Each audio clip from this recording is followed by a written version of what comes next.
Before Kyani, I think we had a pretty traditional life. I was a stay-at-home mom, and John was working as a systems engineer, and we set out to do everything that we were taught to do. I think most of us grow up with parents that tell us to get a good education and get a college degree and go out and get a job and start your family and start life. And we did all of those things, and at the end of a couple of years, we figured out this isn't really where we wanted to be. When Becky introduced me to Kyani, I was very skeptical. In fact, I remember that night she came home and she was very excited.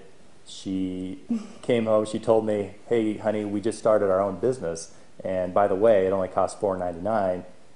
My first reaction was, whatever you just did, I want you to go and do it. Because those things don't work, they're probably illegal, and I really didn't want anything to do with it. As I became more familiar with Kyani, I realized this is a whole different arena. It's an arena where you can have a lifestyle. We would go from never taking a vacation. We used to have to cash out our vacation time for a check because we weren't really allowed to take a vacation, to taking 3, 4, 5 vacations a year, most of them paid for by Kyani.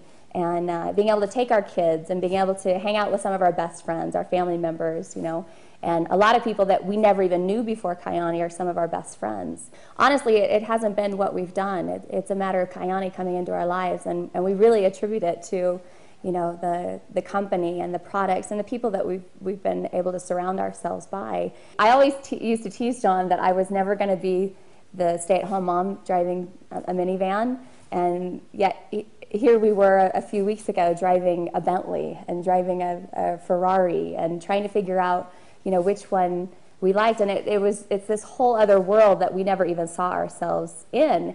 I think what I really want people to understand is that if a stay-at-home mom, married at 18, a whole college semester under her belt, can go out and do this. If a husband who was a workaholic and was always working 50, 60, 80 hours a week can find the time to do this, as busy as everybody is, as many weaknesses as we all have, if we can do this, anyone can.